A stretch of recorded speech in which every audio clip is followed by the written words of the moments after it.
Hello class 12 students, welcome back to my YouTube channel. तो आज हम करने वाले हैं poem 3 that is keeping quiet in one shot. ठीक है, तो कीपिंग क्वाइट ये नाम सुन के आपको क्या समझ में आ रहा है कि चुप हो जाओ। तो ऐसा कुछ हम इस पोम के अंदर पढ़ने वाले हैं। तो सबसे पहले इस पोम के पोएट के बारे में जान लेते हैं। तो इस पोम को लिखा है पाब्लो नेरूदा ने। ये उनका पेन नेम है, उनका रियल नेम है नेफ्ताली रिकार्डो रेयस बेसेल्टो। ठीक है, he was born in 1904 and died in 1973। He was born in the town of Parral in Chile country. ठीक है, नेरूदा की पोम जो है ना वो बहुत ईजीली अंडरस्टूड होती है और साथ ही साथ ब्यूटीफुल भी होती है। ऐसा नहीं है उनकी सिंप्लिसिटी की वजह से वो पोम्स ब्यूटीफुल नहीं होती, बहुत ब्यूटीफुल पोम्स होती हैं।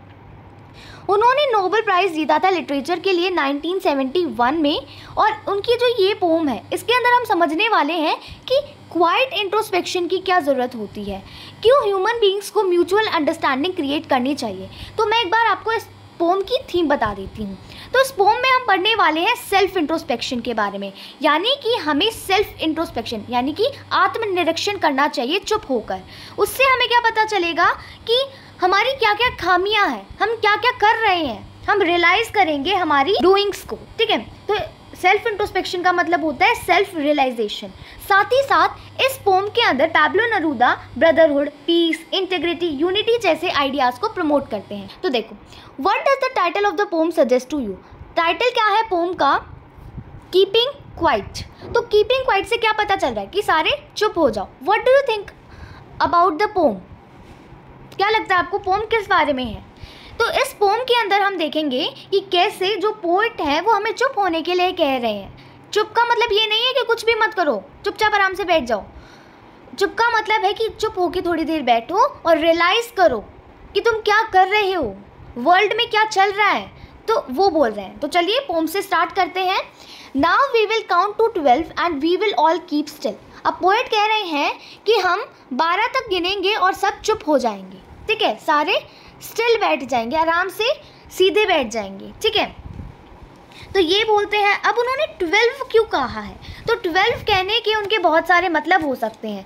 पहली बात, घड़ी के अंदर आपने देखा होगा सिर्फ 12 बजे तक ही टाइम होता है, सिर्फ 12 ही घंटे होते हैं।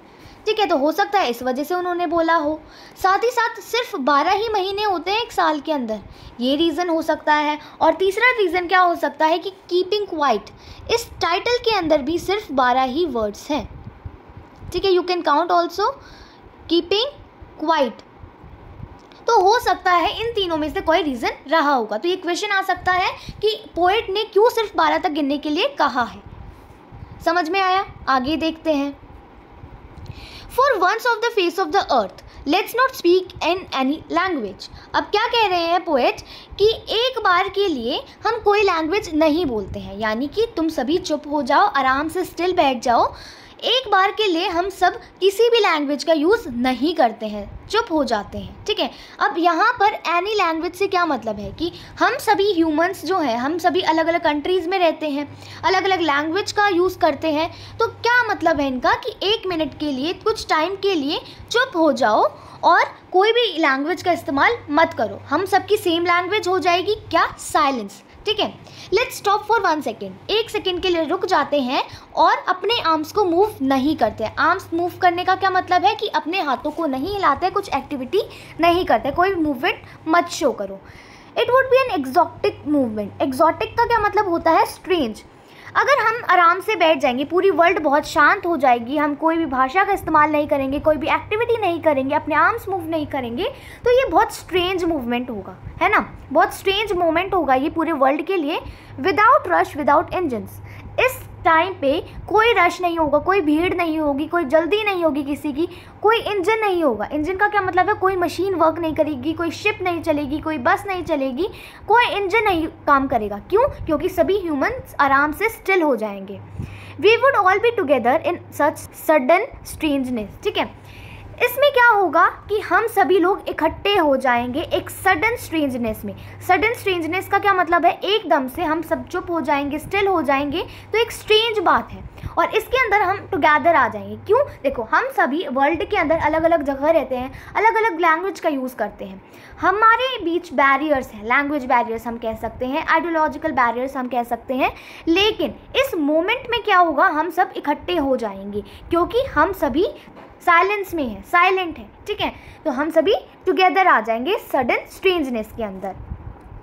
तो आगे देखते हैं, fisherman in the cold sea would not harm whales.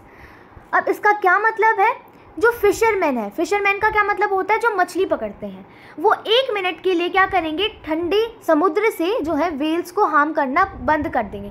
अब फिशरमैन जो है वो मछलियाँ पकड़ते हैं सी से, तो इस टाइम में क्या होगा, जब सब स्टिल हो जाएंगे, फिशरमैन भी व्हेल्स को हार्म नहीं कर पाएंगे, ठीक है। और man gathering salt would look at his hurt hands, और जो पर्सन सॉल्ट इकट्ठा कर रहा है, जो उसकी जॉब है सॉल्ट इकट्ठा करना, वो इस टाइम में रुक कर अपने हाथों को आराम से देखेगा कि उसके हैंड्स कितने ज़्यादा हर्ट हो चुके हैं, कितने ज़्यादा हर्ट हो चुके हैं, ठीक है।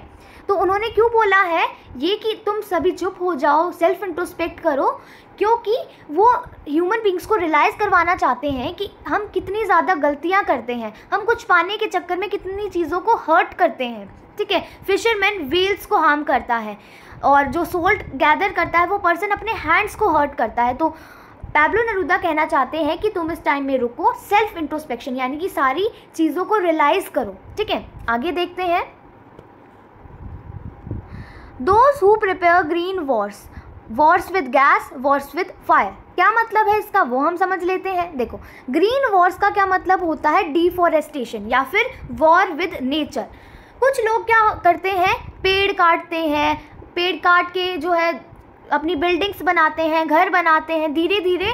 देखो यहाँ पर यमुना नदी एकदम से बहुत ज़्यादा उसका लेवल बढ़ गया है, उससे ही समझो आप क्या हो रहा है, लोगों ने इतना ज़्यादा अपने इलाके को स्प्रेड कर दिया है कि उस नदी को भी लिमिट कर दिया है। हम एनवायरनमेंट को लिमिट करते जा रहे हैं। पेड़ काटने से क्या होता है, ग्रीन वॉर्स, यानी कि हम एनवायरनमेंट के साथ लड़ाई लड़ रहे हैं। वॉर्स विद गैस, गैस का क्या मतलब होता है, पॉल्यूशन, हम बहुत ज़्यादा पॉल्यूशन क्रिएट कर रहे हैं, हम एनवायरनमेंट के साथ लड़ाई लड़ रहे हैं। हम फायर्स की वॉर कर रहे हैं, यानी कि जो एक्सप्लोजन के लिए हम यूज़ करते हैं ना, वो एटॉमिक वेपन्स, ठीक है। तो हम ये सारी चीज़ें, ये सारी वॉर्स क्रिएट करते हैं, लेकिन इससे क्या होता है, हम जीत नहीं पाते हैं। क्यों नहीं जीत पाते? क्योंकि कोई सर्वाइवर ही नहीं बचता है, ठीक है। अगर हम मान लो जीत भी गए तो उस जीत का क्या फ़ायदा, कोई सर्वाइवर ही नहीं बचेगा, कोई उस जीत को सेलिब्रेशन करने वाला ही नहीं बचेगा। तो इन सभी चीज़ों को स्टॉप कर दो, पैब्लो नेरूदा ये कहना चाहते हैं, ठीक है। Would put on clean clothes, हम सभी को क्लीन क्लोथ्स पहन लेने चाहिए। क्लीन क्लोथ्स का क्या मतलब है कि हमें अपना पर्सपेक्टिव चेंज कर लेना चाहिए, हमें दूसरा पर्सपेक्टिव लाना चाहिए। किस चीज़ का, यूनिटी का, ब्रदरहुड का, फ्रेटर्निटी का, ठीक है। And walk about with the brothers in the shade doing nothing, और हम सभी को ब्रदर्स के साथ, ब्रदर की तरह इकट्ठा मिलकर रहना चाहिए इन द शेड। अब देखो ब्रदर्स क्यों बोला गया, देखो हम बहुत अलग अलग कंट्रीज से सभी लोग बिलोंग करते हैं, तो हमें ये चीज़ छोड़ देनी चाहिए, ये बैरियर्स छोड़ देने चाहिए। हमें एक दूसरे को अपने ब्रदर्स की तरह एक्सेप्ट कर लेना चाहिए इन द शेड। शेड का क्या मतलब है, कॉमन स्काई, जो स्काई है वो कॉमन है, और उसके अंडर जितने भी लोग हैं उन सभी को हमें अपना ब्रदर मानना चाहिए, और हमें कुछ भी नहीं करना चाहिए। डूइंग नथिंग का मतलब है कुछ भी नहीं करना चाहिए गलत, ठीक है, कोई भी बैड थिंग्स, इविल्स नहीं करने चाहिए। What I want should not be confuse with total inactivity. अब पोएट कहते हैं कि कन्फ्यूज़ मत हो, मैं ये नहीं कह रहा कि बिल्कुल कुछ भी मत करो, आराम से बैठ जाओ, टोटल इनएक्टिविटी नहीं है उनका मतलब। Life is what it is about, यानी कि लाइफ का मतलब होता है मूवमेंट, ठीक है। तो मूवमेंट बिना करे तो हम रह नहीं सकते, तो फिर हम मर थोड़ी जाएंगे। तो वो कहते हैं I want no truck with death, यानी कि उनका डेथ से कोई लेना देना नहीं है, वो डेथ के बारे में बिल्कुल भी नहीं कह रहे हैं, टोटल इनएक्टिविटी के बारे में नहीं कह रहे हैं। उनका क्या मतलब है कि तुम ब्रदरहुड दिखाओ, तुम अपने पर्सपेक्टिव को चेंज करो, तुम नेचर के साथ लड़ना बंद करो। If we were not so single minded about keeping our lifes moving, देखो हम लोग जो है ना बहुत सिंगल माइंडेड है, क्या सोचते रहते हैं हम कि अपनी लाइफ्स को मूव करते रहते हैं, कुछ ना कुछ करते ही रहते हैं, ठीक है। For once could do nothing, ऐसा कभी भी नहीं होता कि हम कुछ ना कर रहे हो, कुछ ना कुछ सोच रहे होते, कुछ ना कुछ कर रहे होते हैं, ठीक है। तो वो कह रहे हैं कि एक बार के लिए तुम खुद के बारे में सोचो, रियलाइज करो कि तुम क्या कर रहे हो, इंट्रोस्पेक्ट करो, ठीक है। Perhaps a huge silence might interrupt this sadness। हमारे जीवन में बहुत ज़्यादा सैडनेस आ चुकी है क्योंकि हम कॉन्टीन्यूसली मूव करते रहते, कुछ ना कुछ करते ही रहते हैं और ज़्यादातर इविल्स इंक्लूडेड होते हैं हमारे एक्टिविटीज़ के अंदर, ठीक है। तो वो कहते हैं कि एक साइलेंस जो है वो आपकी सैडनेस को इंटरप्ट कर देगा। तुम अगर चुप होके इंट्रोस्पेक्ट करोगे तो जो आपके अंदर सैडनेस है ना वो हट जाएगी। Of never understanding ourselves end of threatening ourselves with death.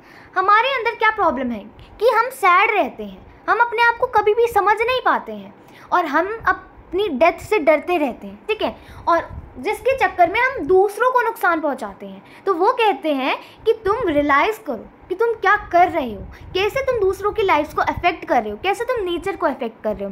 Perhaps the earth can teach us as when everything seems dead and later proves to be alive. अब वो कह रहे हैं कि देखो अर्थ भी हमें सिखा देती है। क्या सिखा देती है कि कई बार क्या होता है, एक ऐसा मोमेंट आता है कि सब कुछ डेड लगता है। मान लो पतझड़ वाला मौसम है, उस टाइम पे क्या लगता है कि सब कुछ डेड है, बिल्कुल साइलेंट होता है, ऐसा लगता है पेड़ों के अंदर बिल्कुल जान ही नहीं बची। लेकिन जैसे ही वसंत ऋतु आती है सब कुछ बिल्कुल अलाइव हो जाता है, खिला खिला हो जाता है, ठीक है। तो वही वो बताना चाह रहे हैं कि देखो अर्थ भी हमें सिखा सकती है कि एक बार में तो हमें सब कुछ डेड लगता है, लाइफलेस लगता है, लेकिन दूसरे ही मोमेंट में सब कुछ अलाइव भी देखने को मिलता है। Now I'll count up to 12 and you keep quiet and I will go। अब फाइनली वो पोम को एंड कर रहे कैसे कि अब मैं 12 तक गिनूंगा और तुम सभी चुप हो जाना, यानी कि सेल्फ इंट्रोस्पेक्शन करना और मैं चला जाऊंगा, ठीक है। तो ये पूरी पोम को बताने का उनका क्या मतलब है कि हम लाइफ में कॉन्टीन्यूसली कुछ ना कुछ करते रहते हैं, हम अपने आप को कभी भी टाइम नहीं देते, हम कभी भी अपने आप को रियलाइज़ करने की कोशिश नहीं करते, कभी भी इंट्रोस्पेक्शन नहीं करते, कभी भी हम ये सोचते नहीं हैं कि हम एक कॉमन स्काई के अंडर है। बेशक हम अलग अलग कंट्रीज़ के अंदर रहते हैं लेकिन है तो हम ब्रदर्स ही, ठीक है। कभी भी हम पीस मेंटेन करने के बारे में नहीं सोचते, कभी भी यूनिटी का ख्याल हमारे मन में नहीं आता। तो ये पोएट का कहने का मतलब था। आप देख पा रहे हैं पोम कितनी सिंपल वर्ड्स में लिखी गई है, फिर भी पोम कितनी ब्यूटीफुल है, ठीक है। तो इसी सिंप्लिसिटी और ब्यूटीफुलनेस की वजह से हमारे पोएट पैब्लो नेरूदा जाने जाते हैं। आगे देखते हैं, आगे जो है ना क्वेश्चन आंसर्स गिवन है तो उसको भी थोड़ा बहुत एक बार आपको आइडिया दे देती हूँ, उसके बारे में डिस्कस कर लेते हैं। और अगर आपको कोई डाउट होगा तो कमेंट सेक्शन में कमेंट करना। अगर आप इस चैनल पर नए हैं तो जल्दी से चैनल को सब्सक्राइब कर लीजिए। Now what will counting up to 12 and keeping still help us achieve. अब चुप रहने से, 12 तक गिनने से क्या होगा, क्या अचीव कर पाएंगे हम। तो देखो चुप रहने से, 12 तक गिनने से क्या होगा, हम अपने आप को टाइम दे पाएंगे, हम सेल्फ रियलाइजेशन कर पाएंगे, अपने आप को इंट्रोस्पेक्ट कर पाएंगे, हम देख पाएंगे कि हमने किन किन को हर्ट करा है, हमने अपने आप को कैसे हर्ट करा है, हमारी सैडनेस दूर हो जाएगी। तो ये सारी चीज़ें हो पाएंगी, ठीक है। हम सभी टुगेदर हो जाएंगे। हमारी वर्ल्ड बेशक अलग अलग कंट्रीज़ के अंदर बटी हुई है लेकिन फिर भी हम इस पर्टिकुलर मोमेंट में टुगेदर आ पाएंगे। अब क्वेश्चन सेकेंड हम देखते हैं, do you think the poet advocates total inactivity and death. क्या आपको लगता है पोएट कह रहे हैं कि तुम बिल्कुल इनएक्टिव हो जाओ और डेथ सिंबलाइज कर रहे हैं वो? बिल्कुल नहीं। तो पोएट टोटल इनएक्टिविटी या डेथ की बात बिल्कुल नहीं कर रहे हैं। वो कह रहे हैं कि बेशक लाइफ कॉन्टीन्यूसली मूविंग होती है लेकिन कुछ टाइम के लिए थोड़ा सा साइलेंस मेंटेन करो, थोड़ा सा अपने आप को टाइम दो, इंट्रोस्पेक्ट करो, ठीक है। Now third question is what is the sadness that the poet refers to in the poem। अब कौन सी सैडनेस की बात कर रहे हैं पोएट इस पोम में। तो देखो कौन सी सैडनेस की बात कर रहे हैं कि हम अपने आप को समझ नहीं पाते हैं, कभी भी हम लोग अपने चक्कर में हम दूसरे का बुरा कर देते हैं। तो कॉन्टीन्यूसली मूविंग के वजह से, कॉन्टीन्यूसली एक्टिव रहने की वजह से हमारी लाइफ जो है वो बहुत ज़्यादा सैडनेस से भर जाती हैं। तो उस सैडनेस की बात कर रहे हैं पोएट इस पोम में। Next question is what symbol from nature does the poet invoke to say that there can be life under apparent stillness। यानी कि जो हमारे पोएट है पैब्लो नेरूदा, उन्होंने कौन से सिंबल का इस्तेमाल करा है, नेचर का कौन सा सिंबल ऐसा है जो कि ये दिखाता है कि स्टिलनेस के अंदर भी लाइफ होती है। तो अर्थ की बात करी है उन्होंने बताया है कि अर्थ भी हमें बता सकती है कि स्टिलनेस के अंदर भी लाइफ होती है। जैसे कि देखो वसंत ऋतु के अंदर सब कुछ अलाइव होता है लेकिन उससे पहले आता है पतझड़ वाला मौसम। देखो ट्रीज जो है वो बिल्कुल अपनी लीव्स को शेड कर देता है, ट्रीज़ कैसे लगते हैं, आपको स्क्रीन पर दिख रहा होगा ट्रीज़ कितने बुरे दिखते हैं, ऐसा लगता है उनके अंदर बिल्कुल लाइफ ही नहीं है। लेकिन जैसे ही वसंत ऋतु आती है सब कुछ इतना ज़्यादा एक्टिव हो जाता है, ऐसा लगता है कि पेड़ के अंदर वापस से लाइफ आ गई है। अर्थ एक ऐसा सिंबल है नेचर का जो कि दिखाती है कि स्टिलनेस के अंदर भी लाइफ होती है कहीं ना कहीं।